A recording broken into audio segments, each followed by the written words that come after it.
Sa nakalipas na ilang linggo, ating napag-aralan ng ilang bahagi sa series ng paksang ang Biblical Blueprint para sa Tahanan. Napag-usapan natin ang pundasyon ng tahanan.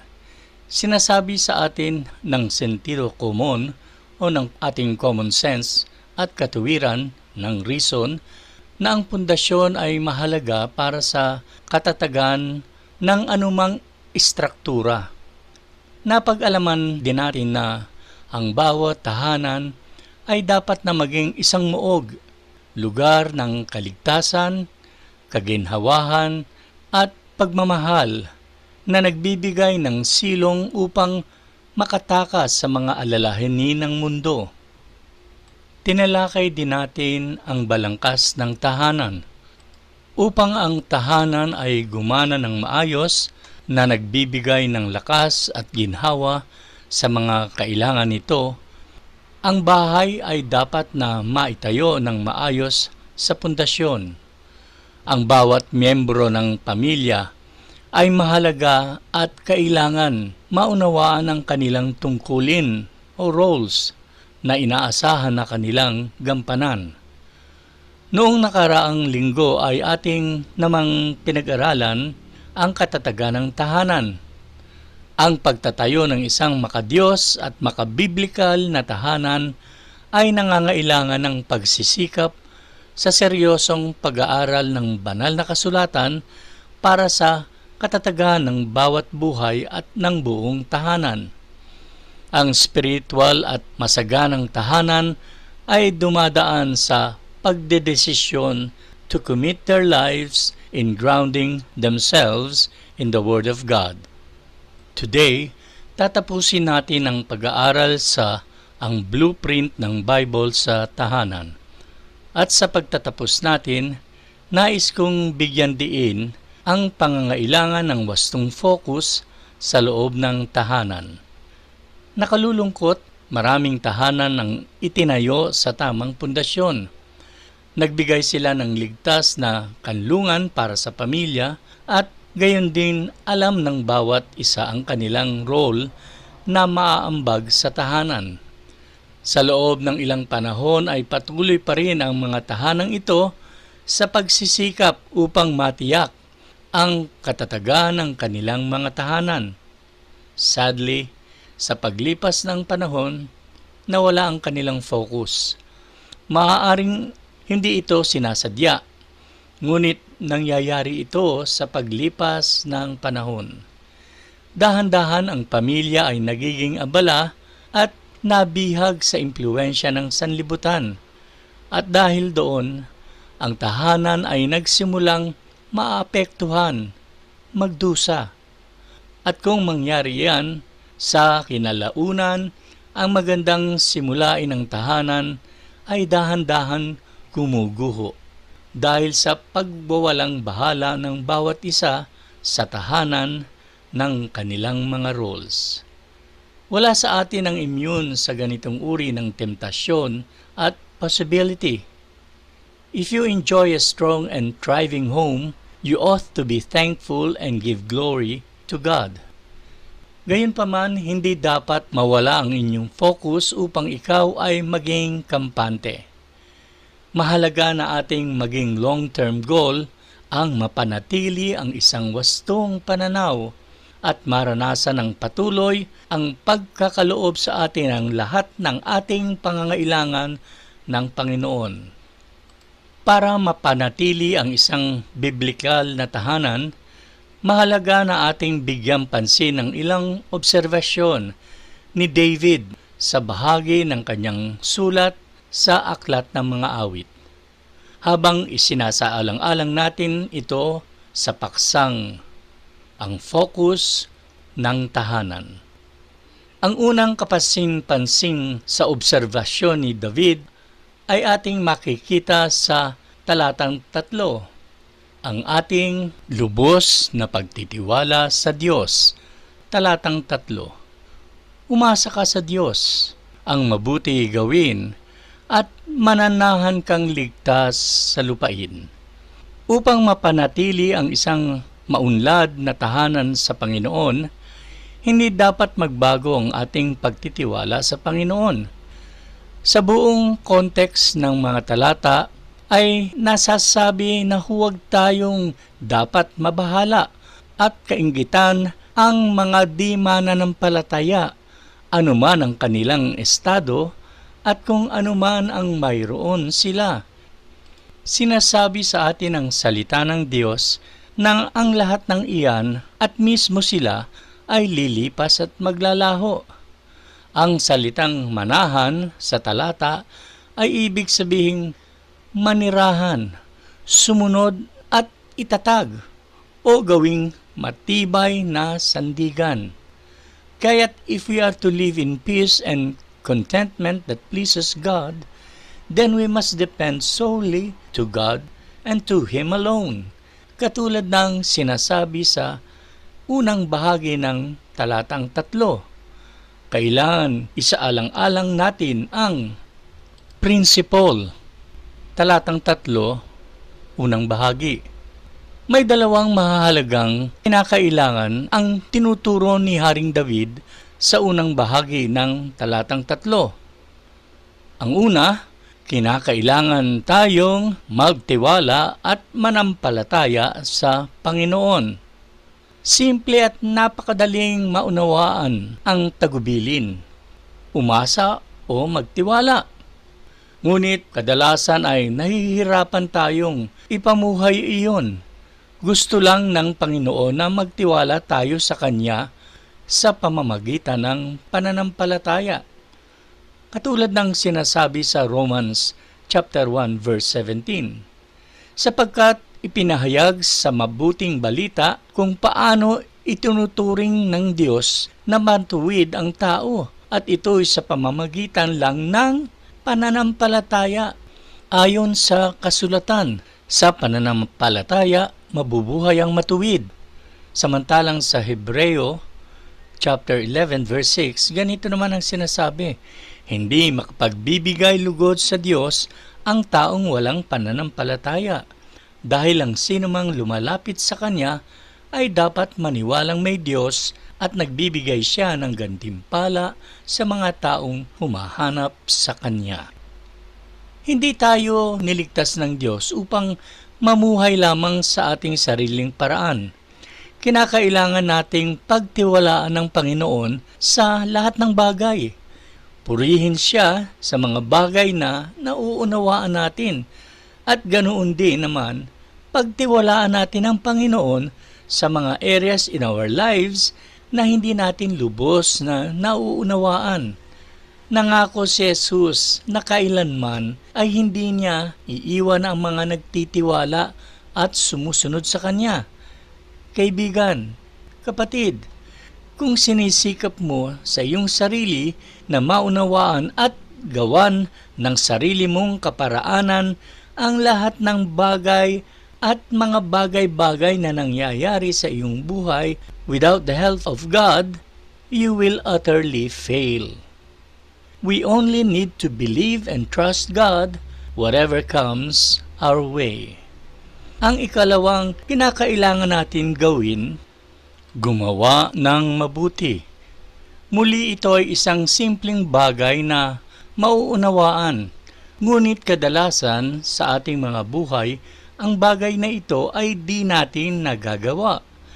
Tayo ay tinawag upang mamuhay ng isang makadiyos na buhay sa harap ng Panginoon, sa loob ng ating mga tahanan, at sa mundong ating ginagalawan.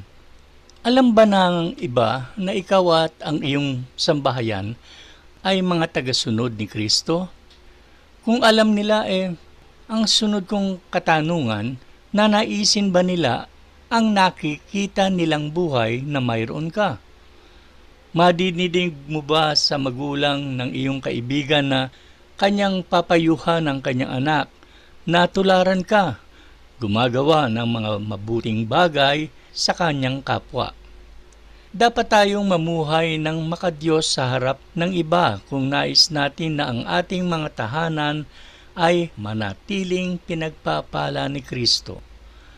Malaki ang maitutulong ng simpleng utos na ito na makita sa iyong buhay at sa buhay ng iyong buong sambahayan, pagkat kayo ay nagiging magandang impluensya sa iba. At kung ating susundin ang payong ito, makikita natin ang pangako. Sabi sa talata, mananahan kang ligtas sa lupain. Sa English version, ganito ang sabi, you will live and have safe pasture. Ang pangakong ito ay may dalawang bahagi. Kung tayo ay nagtitiwala sa Panginoon at gumagawa ng mabuti, ito ay una, makapagbibigay ng katatagan, stability. Ito ay isang pangako sa bayang Israel. Ngunit may aplikasyon din para sa atin. Naaalala ba ninyo ang kahulugan ng salitang mananahan sa unang bahagi ng talatang 3 na ang ibig sabihin ay to settle down, to abide, or establish? Ibig sabihin, kung magtitiwala tayo sa Panginoon at gagawa tayo ng mabuti, nangako siya na aayusin niya ang ating buhay at bibigyan ni Jesus ng katatagan ang ating mga buhay. Para sa akin, napakagandang pangako ito ng Diyos. Sinasabi ng Diyos na maaari tayong maging matatag sa Kanya kahit sa gitna ng kahirapan. Kaya niya tayong patahanin at pakalmahin sa gitna ng bagyo. Sino sa atin ang hindi naghahangad ng katatagan sa ating buhay? Magulo ba ang buhay mo, kaibigan, kapatid? Nais mo bang umayos na ang mga bagay-bagay? Hinahangad mo na ba ang panahon na masisiyahan ka sa buhay mo? Magtiwala sa Panginoon at gumawa ng mabuti. Sa ganoon, makakamit mo ang katatagan na gusto mo tulad ng pangako ni Jesus. Ikalawang pangako, kalakasan, strength. Siyempre naman, kung ikaw ay matatag, ikaw ay may kalakasan di lamang sa espiritual na kalagayan, kundi sa physical din. Patuloy na ipinagkakaloob ng Diyos ang iyong lahat ng pangangailangan upang magkaroon ka ng malakas na pangangatawan. Sabi nga ni James sa kanyang sulat sa chapter 1 verse 17, ang ganito, lahat ng mabubuti at angkop na kaloob ay nanggagaling sa Diyos na siyang lumikha ng mga bagay sa langit na nagbibigay liwanag. At kahit pabago-bago at paiba-iba ang anyo ng anino ng mga ito, ang Diyos ay hindi nagbabago. Hindi lamang ang pagkain na ibinibigay ng Diyos sa ating araw-araw ang sakop ng katapatan ng Diyos para tayo lumakas sa pangangatawan, kundi lahat na kakailanganin ng buong pagkatao natin. Mental strength, emotional strength, and spiritual strength upang mapagtagumpayan natin ang lahat ng bagay. Ang ikalawang obserbasyon ni David ay makikita natin sa verse 4, ang kahalagahan ng ating pagnanais para sa Diyos. Talatang 4. Sa talatang ito, makikita muli natin ang isang mahalagang principle. Verse 4, unang bahagi. Sabi dito, kayawi mo hanapin ang kaligayahan. Sa wikang Ingles, ang salin ay delight yourself in the Lord. Kung nais natin magkaroon ng kasiyahan ng ating puso, kailangan muna nating maging masaya tayo sa Panginoon. Ang salitang maging masaya ay ibig sabihin maging labis na kaluguran.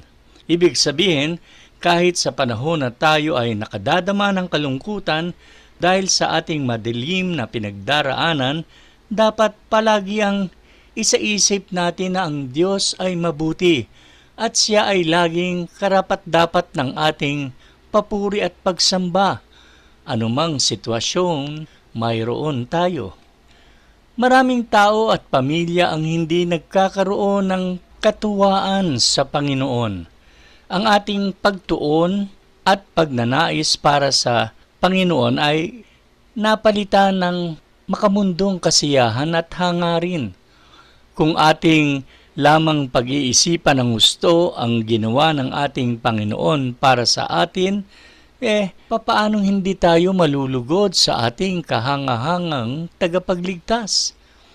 Ang tanging dahilan lamang na aking nakikita para hindi tayo magkaroon ng saloobin ng kagalakan sa Panginoon ay dahil hindi pa natin lubos na naiintindihan ang lalim at lawak ng kanyang pag-ibig at habag sa atin. Tinitiyak ko sa iyo, kung sisimulan mong talagang isaalang-alang ang lahat ng kanyang ginawa at kung ano ang kanyang tiniis para sa iyo, ikaw ay malulugod sa Panginoong Hesus.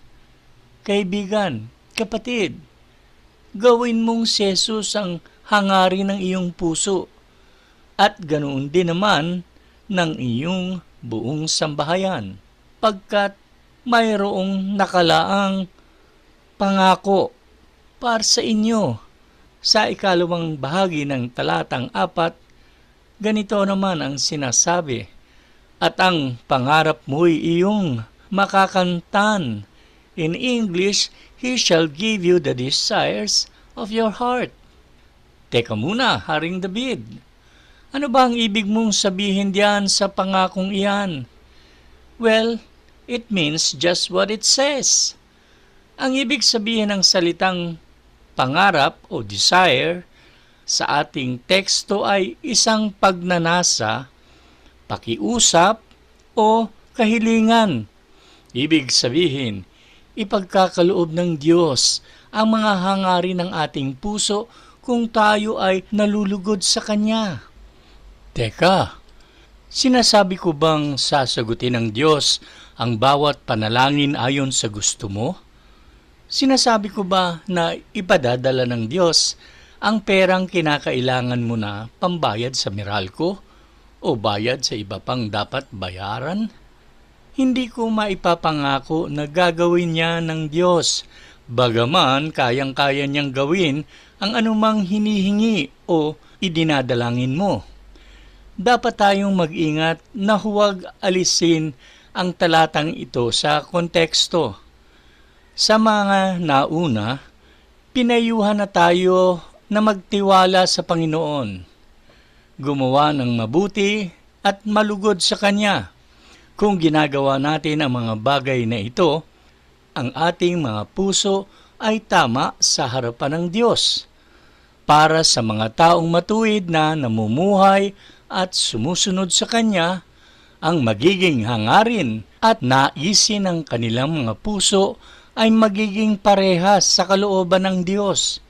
Ibig sabihin, magkakaroon ka lamang ng pagnanais para sa mga bagay na nakalulugod sa Panginoon. Ito ang nakapaloob na katotohanan sa talatang ito. Hindi nakikita ng marami na natutubad ang kanilang mga naisin dahil hindi sila naaayon sa kalooban at paraan ng Diyos.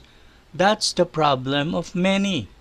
Kaya't niliwanag ni Jesus sa Mateo 6:33, kanyang sinabi, datapwat hanapin muna ninyo ang kaharian ng Diyos at ang kanyang katuwiran, at ang lahat ng mga bagay na ito ay idaragdag sa inyo. Ang ikatlong mahalagang observation ni David ay mababasa natin sa mga talatang 5-6. Kanyang sinasabi na mahalaga ang devotion sa Diyos. Talatang 5 at 6. Nagpatuloy sa pagsasalita si David tungkol sa ating debosyon sa Panginoon. Tiyak na sasang-ayon kayo sa akin na kailangan natin ng nakatuong debosyon sa Panginoon. Pansinin natin ang ilang mahahalagang bagay na sinasabi. Tulad ng mga nauna, mayroon din itong principle. Talatang 5, unang bahagi. Ang iyong sarili sa Kanya italaga. Ang salitang italaga, to commit, ang ibig sabihin ay ibigay, ipagkaloob. Ibig sabihin, ilagay natin sa kamay ni Jesus ang ating buhay, kasama ang mga problema at alalahanin ng buhay. Hindi tayo dapat mabahala at mag-aalala sa mga pangyayari sa ating buhay. Ang Diyos ay soberano at Siya ang may kontrol sa lahat ng bagay.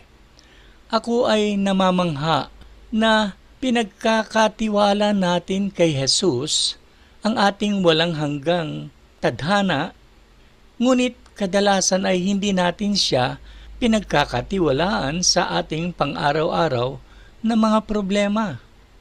Pinaaalalahanan din tayo ni Apostol Pedro sa kanyang sulat sa 1 Peter 5:7.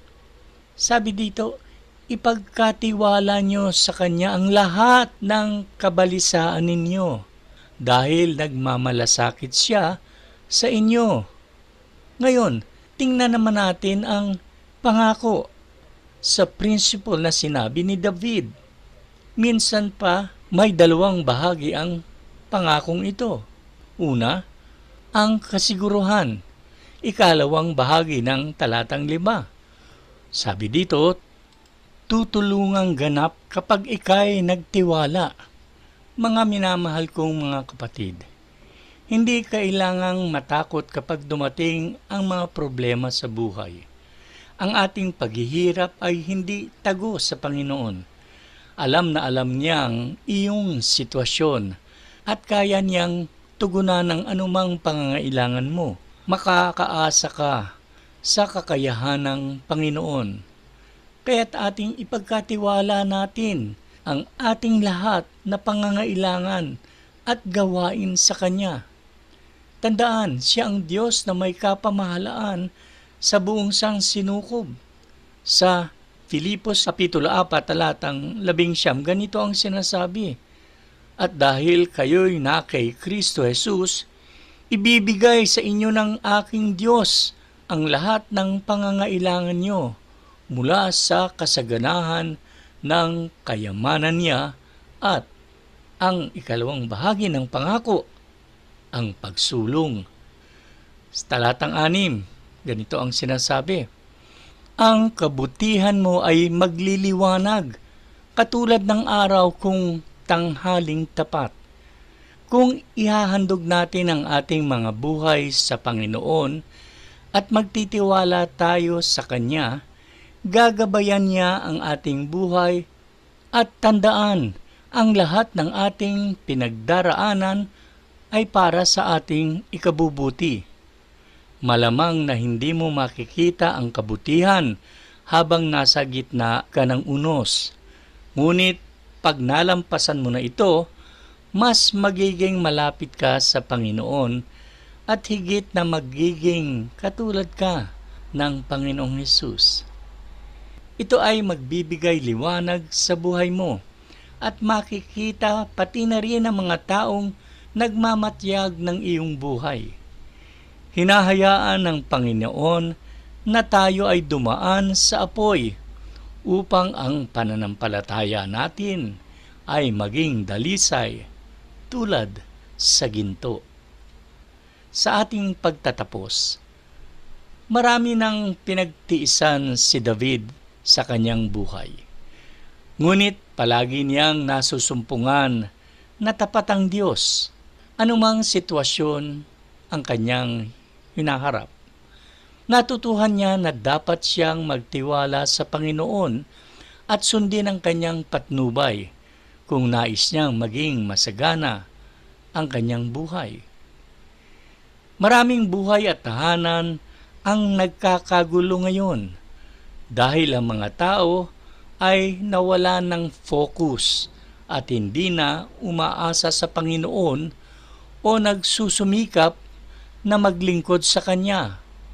Pakiramdam nila ay nakamit nila ang isang sukat ng tagumpay sa pamamagitan ng kanilang sariling mga kakayahan at iniwan ang Diyos sa equation. Kung nais mong makapagtayo at mapanatili ang isang tahanan na nakapagbibigay karangalan at kaluguran sa Diyos, kailangan mong lubos na pagtiwalaan ang Panginoon at umasa sa Kanyang lakas at patnubay. At sa huli, always to stay focused on God and His Word. Pagpalain muli ng Diyos ang mga katotohanang ating napag-aralan ngayong umaga. God bless us all.